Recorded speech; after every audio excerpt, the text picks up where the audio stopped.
First of all, if you're watching this video on YouTube or on Blog TV, because this video I actually will put on Blog TV, first and foremost, let me wish everybody a happy holiday season. Merry Christmas, happy non-denominational holiday. Happy Hanukkah to our Jewish friends. I think I covered everybody there. First of all, do a quick update, and then I got a quick rant. I'm recording this during the last broadcast of 2011. First of all, I want to thank everybody for all the support this year. I really do appreciate it. This year's definitely been a rough one for me personally. And I just want to say thanks for all the support. Really do appreciate it. I do have things planned for 2012.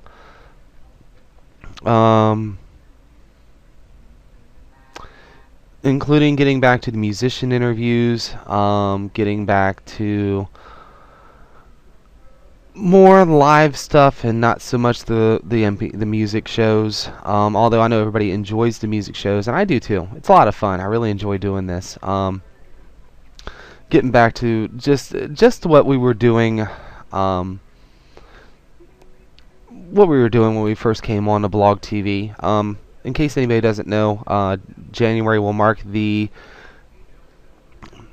3rd anniversary of Indie Spotlight. We started off actually. We'll be looking at my 4th year of internet broadcasting. Let's get bigger here. My 4th year of internet broadcasting. Be the 3rd year doing Spotlight. We started as a little show called News Talk over on Blog Talk Radio. Myself and Deb from the Unsigned Musicians Show, we kind of teamed up. We did it. It was originally going to be a series of shows on the music industries and interviews with musicians, and it kind of, it evolved. I've been here on Blog TV since May of '09. So we've, looking at some anniversaries and then kind of reflecting, I'm thinking, I'd kind of like to get back to the roots of what we were doing. Definitely want to stick to the music play part of it, and there will definitely be nights where it'll be just an all-music show. But I want to have live musicians back on the show. And again, I want to get back to doing the interviews and stuff like that. So, I don't have anybody booked yet, but that's kind of what I'm looking at for 2012. And again, I want to thank everybody for all the support. And I was just telling the folks in the chat, I might have just said it in the video, I don't remember, but if I do anything else this year, it'll be on my other channel. It'll probably just be hanging out, watching a movie or something. So, as far as the official show, this is it. So, want to say thanks again for all the support, and I do appreciate it. Now, time for my rant. And long-time people who've been coming to the show or watching the videos on YouTube know I have no love for the performance rights organizations. And those musicians who have their music with BMI, I hope you're paying attention to this. If you're watching this on YouTube, I'll have the link down there in the description bar. If you're watching this on Blog TV, well, the description bar doesn't allow so much space, so I'll try. You can always message me here on Blog if you want more details.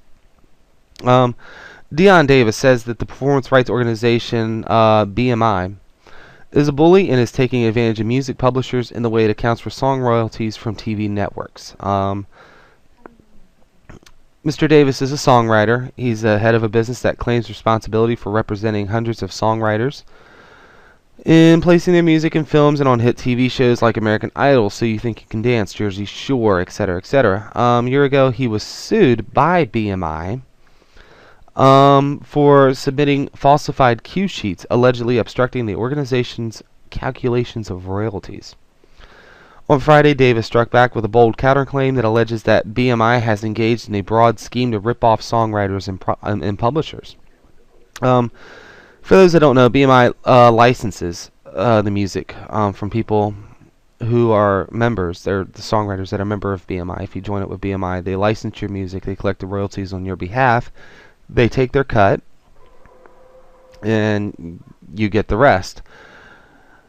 But their accounting's a little fishy, and I've always said that. But they license several TV networks so that shows airing on those channels can air music during programs. When the TV shows air the music, producers are tasked with keeping tracks of the names of the songs, how the music is used, and for how long, in cue sheets that are given to BMI. These sheets are the primary way that performance rights organizations keep track of music on television and apportion their licensing revenue to songwriters.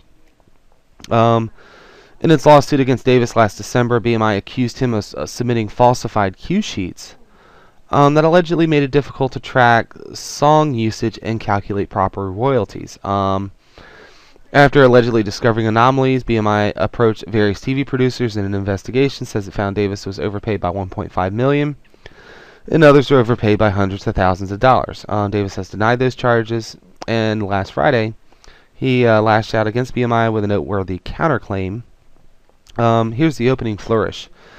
Metaphorically speaking, quote, BMI is a bully. BMI deceptively lures unsuspecting songwriters and publishers into its playground, BMI's performance rights licensing and royalty system, with the promise of fun, the fair calculation of payments and royalties, and then spends the day bossing them around, beating them up, and taking their toys, hence their songs.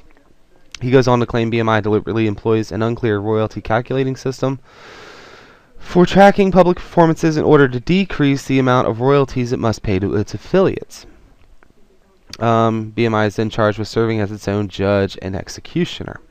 This guy's pissed. Indeed, after BMI filed the lawsuit against Davis, it allegedly withheld payments from him to make themselves whole.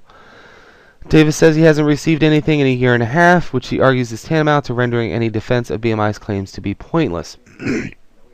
He's countersuing for breach of contract, breach of implied covenant of good faith and fair dealing, conversion, negligent misrepresentation, negligence, and more, demanding nearly $400,000 in compensatory damages and an order that would enjoin BMI from utilizing misleading statements and advertisements and promotional material regarding its ability to accurately track public performances of its affiliates' copyrighted works on television shows. BMI responds that it doesn't respond to pending litigation. Well, I guess they don't.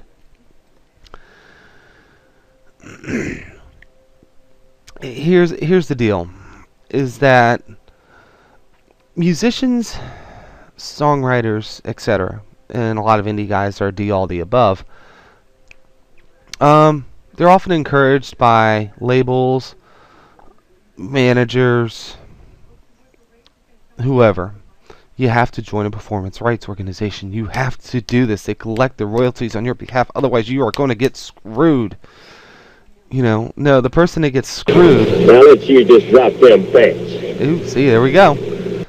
The person that gets screwed is the actual songwriter themselves.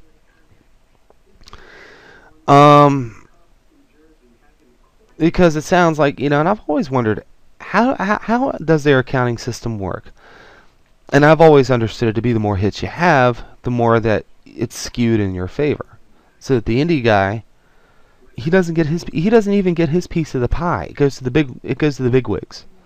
So I mean, drop, just take it right off. Yep. See, that's an underground recording from a BMI, you know, and a songwriter. I mean, what's this all about? Don't say anything, just move. Just drop them, boy. You look just like a hog. No, don't look just like a hog. Don't look, Dickie. No. Look at Dickie. You guys get my point.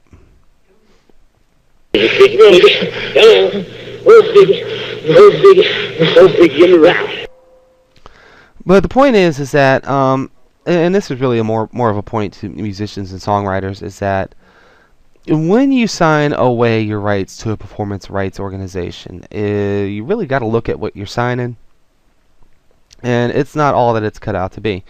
I've been told by musicians, and I understand what they're saying, and I get it, is that they need them because they don't have time themselves. Because let's face it, a musician is not just a musician. The musician is also a full-time job. They don't have time to go and chase after these royalties themselves. They don't have time to go and, you know, they don't have time to do that sort of thing, which is fair enough. But at the same time, I think that same person needs to, you know, who's watching the watchers? Where's the accountability? Are you really getting paid your fair shake? This is kind of an insider view of it, and I'd have to say it doesn't sound that way. But anyway, thanks for watching the video. Do appreciate it. Again, Happy holidays, and looking forward to an exciting 2012. Have a great rest of the year.